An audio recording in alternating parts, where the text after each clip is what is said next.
यहाँ पर प्रसिद्ध लोक कथा हैंसल और ग्रेटेल की कहानी हिंदी में विस्तार से दी गई है। हैंसल और ग्रेटेल की कहानी हिंदी में। बहुत समय पहले की बात है। एक घने जंगल के किनारे एक लकड़हारा अपनी पत्नी और 2 बच्चों हैंसल और ग्रेटेल के साथ रहता था। वे बहुत गरीब थे और कई बार घर में खाने के लिए कुछ भी नहीं होता था। माता पिता की योजना। एक बार अकाल पड़ा और उनके पास खाने के लिए कुछ नहीं बचा। सौतेली माँ ने लकड़हारे से कहा, अगर हम इन बच्चों को जंगल में छोड़ आएं तो हमारे पास 2 कम पेट होंगे।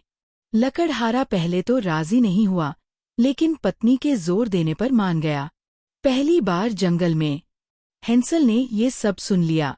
उसने रात को चुपचाप सफेद कंकड़ बटोर लिए और अगली सुबह जब वे जंगल गए तो वह रास्ते में कंकड़ गिराता गया।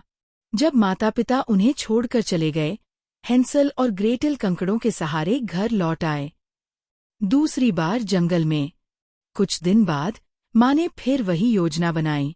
इस बार हैंसल के पास कंकड़ नहीं थे, इसलिए उसने रास्ते में रोटी के टुकड़े गिराए।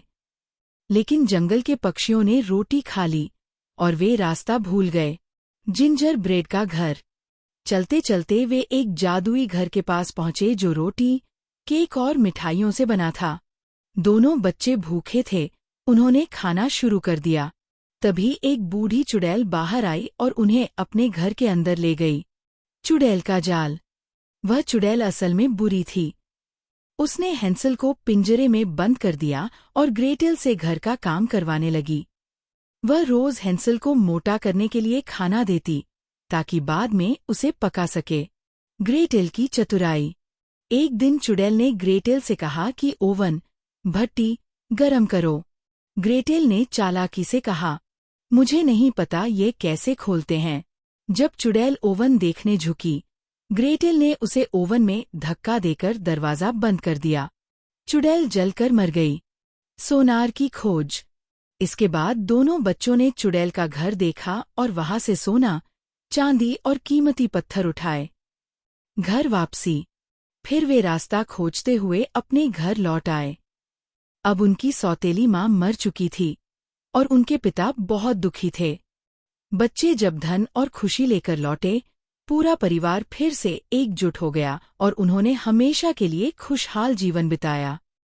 शिक्षा, मॉरल ऑफ द स्टोरी। संकट के समय भी धैर्य और चतुराई से काम लेना चाहिए। भाई बहन के बीच प्यार और सहयोग हमेशा ताकत बनता है। बुराई का अंत निश्चित होता है और अच्छाई की जीत होती है।